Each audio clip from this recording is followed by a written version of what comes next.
거기 가면 IYS 시청자 여러분, 2023년 1월 9일 월요일 오후 2시 164차 방송을 시작합니다.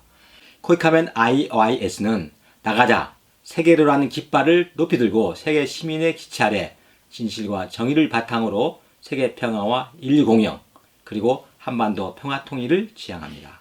오늘은 118번째 나라로 일본으로 떠나겠습니다. 일본 수도가 도쿄, 면적은 38만 평방제곱킬로미터, 인구는 1억 2,600만입니다. 국민소득은 4만 3천 불이고요.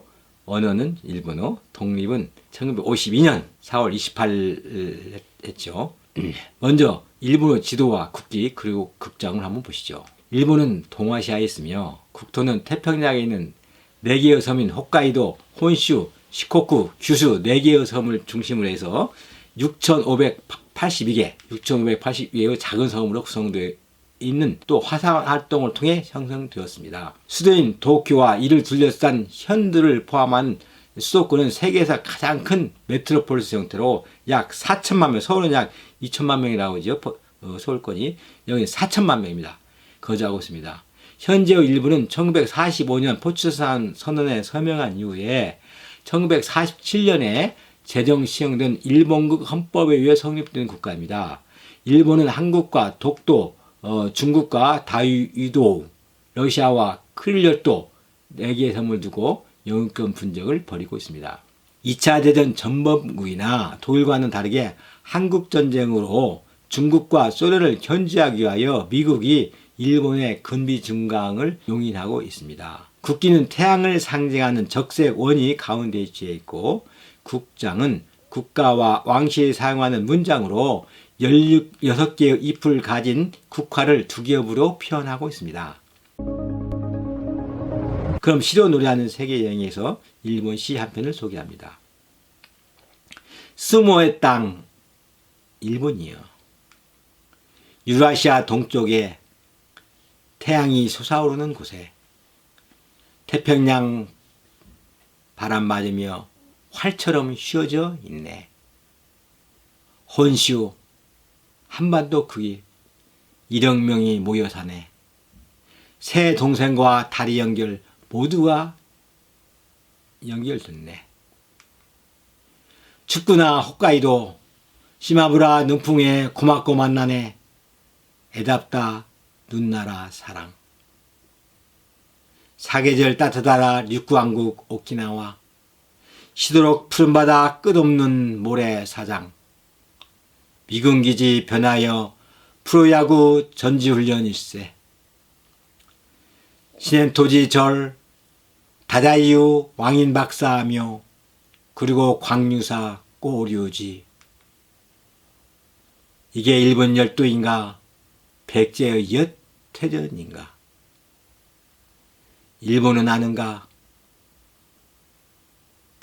조도는 중국 땅, 북방 2섬 일본 땅, 독도는 한국 땅, 동해는 청해도 괜찮다네.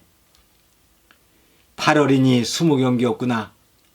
마음을 가다듬고 후지산에 오르자. 떠오르는 저 해를 바라보자. 대륙 침략 잘못됐다. 사죄 받아주고 부디 용서해주고. 괜찮소 친구여. 새천년 새세상 같이 가요 미래로. 한, 중, 일, 로, 미, 오손, 도손.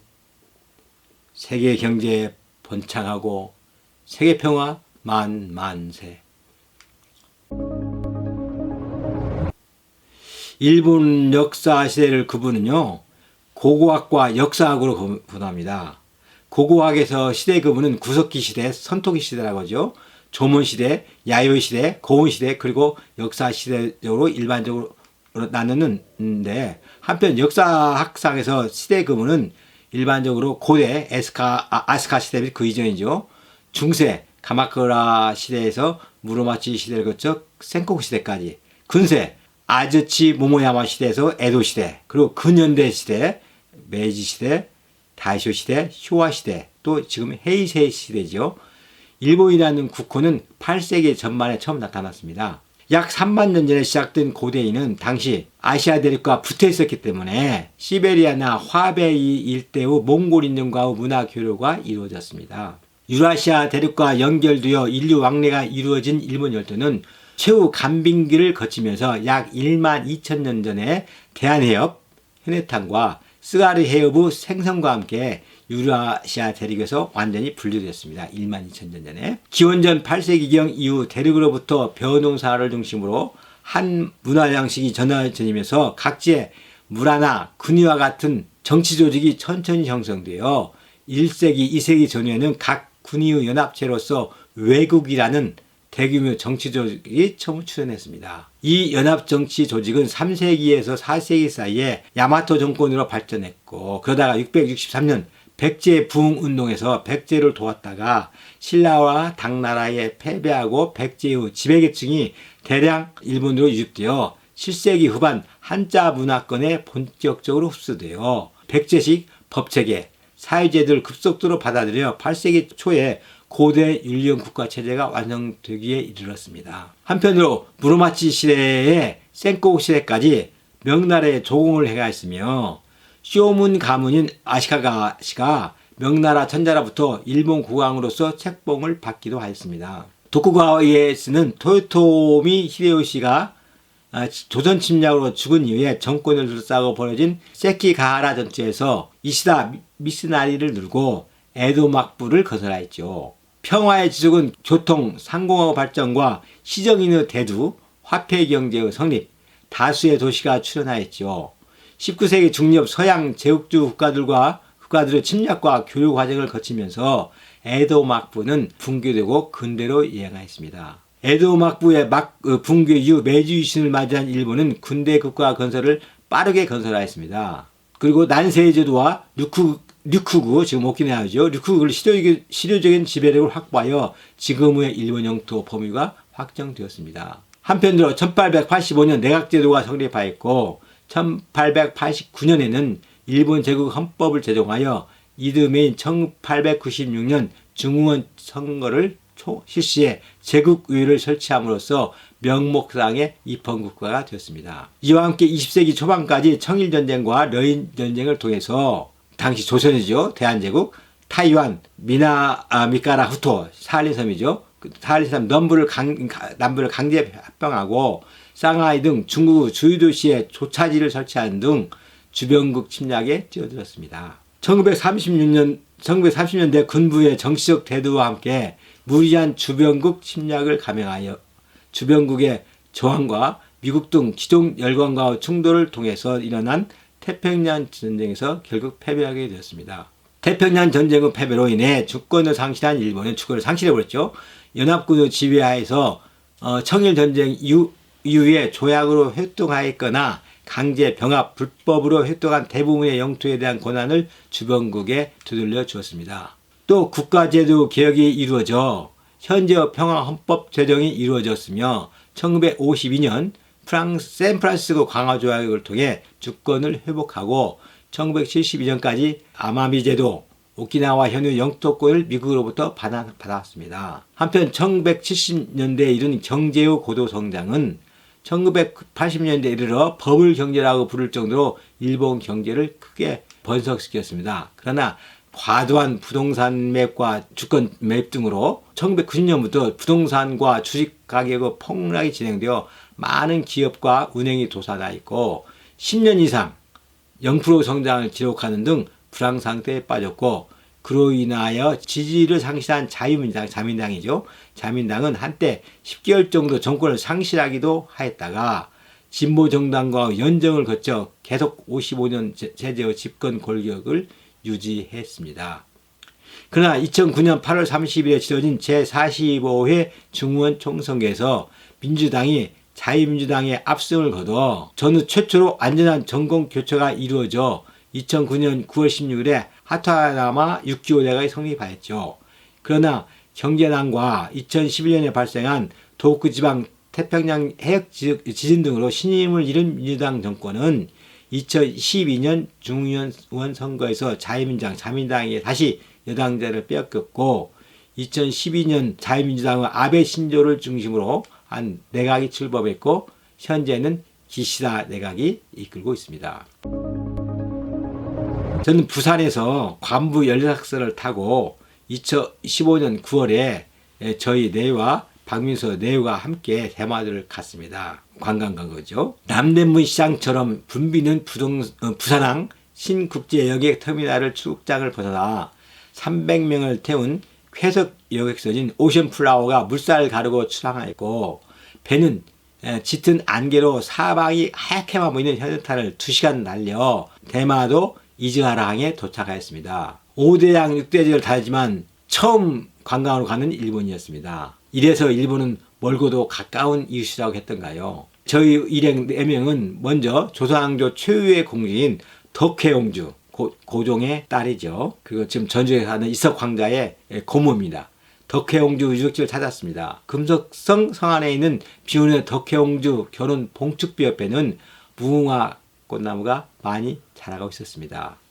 일본인들이 심어놓았는지 우리 동포들이 심었는지는 모르겠으나 묘한 감정이 일었습니다. 이어 들린 고려문터에서는 한국과 일본 사이에 흐르는 애증의 서를 느낄 수 있었습니다. 고려문은 2014년 다른 곳에 이설돼 지금은 계단의 터만 남았는데 그 터 옆에는 조선통신사비가 있었습니다. 일본은 오래전부터 선진 문화를 전해주던 조선통신사 행사를 성대히 맞이하기 위해 그 문을 세웠습니다. 특히 그 고려문은 임진정유재란의 기간에 세워진 친성교류문이어서 더욱 역사의 모습을 느끼게 해주었습니다. 다음에 세종대왕 원년 1419년이죠. 대마도 징벌 당시 이정무 장군이 이끈 조선군이 도착한 항구를 답사하였습니다. 고려 말 이후 한반도를 자주 침입하던 외국에게 시달리던 조선은 밟은 세력을 하기 위하여 원정군을 파견하고 외국의 소굴인 대마도를 정벌했습니다. 원정군은 대마도에서 2주 정도 외인과 전투를 벌인 뒤 대마도 도주로부터 항복을 받아내고, 대마도가 불모지의 땅이고 경제적인 가치가 없기 때문에 귀국했습니다. 이에 그때 당시 상황 태종과 이방원이죠. 태종과 세종이 출전한 장소들을 불러 잔치를 열고 대마도 정벌을 취하했습니다. 이종무 대마도 정벌 이후 한반도에 대규모로 왜구가 들끓는 일이 사라졌고, 이를 계기로 조선은 외인에 대해 때로는 회유하고 때로는 웅징하는 당무와 채찍 전략으로 선린 관계를 유지하였습니다. 대마도주는 조선을 신하의 예로 섬기고 자기가 신하라고 해서 신하의 예로 우리에게 조공을 바치며 대마도를 경상도 일부로 복속하기를 청했으나, 조선은 대마도가 섬의 특성상 식량과 물자가 부족하다는 점을 감안해서 공식적인 무역만을 허용하고 우리나라 땅으로 되는 것을 허용치 않았습니다. 세종은 주기 8년인 1426년에 동래 부산포, 웅천의 내포, 울산 연포 이 3포를 개항해 줬습니다. 대마도 수선사 경내 묘기에 있는 최익현 선생의 순국비는 만국의 하늘 품은 선생의 설움이 그대로 절절히 묻어나는 것 같아서 가슴이 아팠습니다. 일제 침략에 정하다 세포대에 유배되었고 대마도에서 병으로 돌아가신 최익현 선생의 시신은 사흘간 이절에 안치되었다고 합니다. 이를 인연 삼아 순국한 지 80년이 지난 1986년에 한일 유지들이 세웠다는 얘기가 더욱 우리를 숙연하게 했습니다. 대마도는 대부분이 산입니다. 바닥까지 바짝까지 붙어있기 때문에 산들은 경사가 아주 심하고 삼나무나 편백나무가 울창했습니다. 뻗은 좁은 데다 그한 삶들을 넘어가거나 뚫고 갔습니다. 또 꼬불꼬불 해안의 바닥에 바짝 붙어 차 2대가 겨우 비가는 좁은 도로의 연속이었습니다. 산들은 곧고 높게 자란 전나무와 삼나무와 편백나무 등으로 녹색 물결로 출렁이었습니다.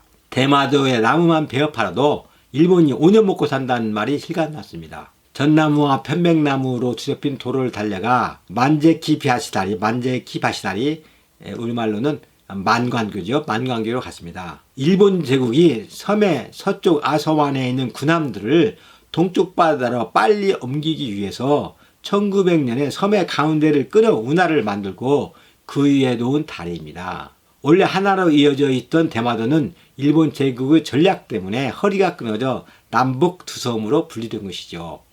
지금의 다리는 3번째로 건설한 것입니다. 그 다리에서 바라보는 바다 경치는 아름다웠습니다.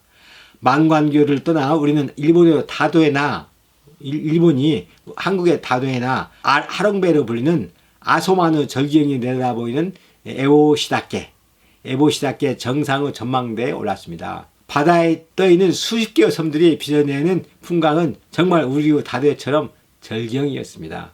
에보시다케 정상의 절경을 지루하고 우리는 다시 1시간가량을 달려 최북단에 있는 한국 전망대로 가는 도중에 어느 산사 앞의 금줄 매단 시설물 도리라고 하죠. 도리가 바닷속에 서 있어 이체로 왔고 땅 위로 나온 해송이 땅으로 나온 해송 바다소나무죠. 거대한 뿌리는 꿈틀거리는 구렁이처럼 느껴졌습니다. 한국 전망대에는 한국식 팔각 정도 세워져 있었는데 그날 날씨가 아주 좋아서 부산이 바로 보였습니다. 정말 한반도와 가까운 거리라는 것을 실감했습니다. 대마도가 너무 적방하여 이종무 장군이 세종원년에 정벌하고도 그냥 항모만 받고 그 뒤에 대마도주가 한국 땅으로 되기를 청했는데도 청하지 않는 것이 정말로 아쉽게 느껴졌습니다. 그 팔각정 앞에 조선국 역관사 순단미가 서 있었고 그 아래의 오석지단에는 순직한 역관 한꺼번에 순직한 역관 110여 명과 이들을 환영하러 나왔던 일본 관리 4명의 이름이 음각되어 있었습니다. 이들은 1703년 음력 2월 5일에 배가 풍랑에 밀려 침몰하는 바람에 순직했답니다. 현재의 비석은 순직자 명단이 발견됨에 따라 1991년에 처음 세운 것을 헐고 순직 300년 만인 2003년에 다시 세운 것입니다. 그 순직한 사람 110여 명단을 다 세우고 일본 관리 4명까지. 그리고 마지막 날 저녁은 대마도 최고의 식당 시마모토를 일부러 찾아가서 최고의 음식을 주문했습니다. 4대째 사장 호코씨가 마담으로 나와서 우리를 정성스럽게 서빙하였습니다. 중조 할머니 때부터 한국에 내노로 하는 정객을 다 맞이했다며 특히 김종필 총리는 모친에 이어 자기가 2번이나 맞이했다고 했습니다. 그러면서 김종필 총리를 풍류를 하는 아주 멋있는 남나라고 추억했습니다. 거기 가면 시청자 여러분, 우리에게 가깝고도 먼 나라 일본과 좋은 일이 되는 날을 고대합니다. 그렇게 돼야죠. 그럼 저는 다음 시간에는 119번째 나라로 중화민국 타이페이로 여러분과 함께 떠나겠습니다. 주위 젊은이들과 함께 새겨주시기 바랍니다. 감사합니다.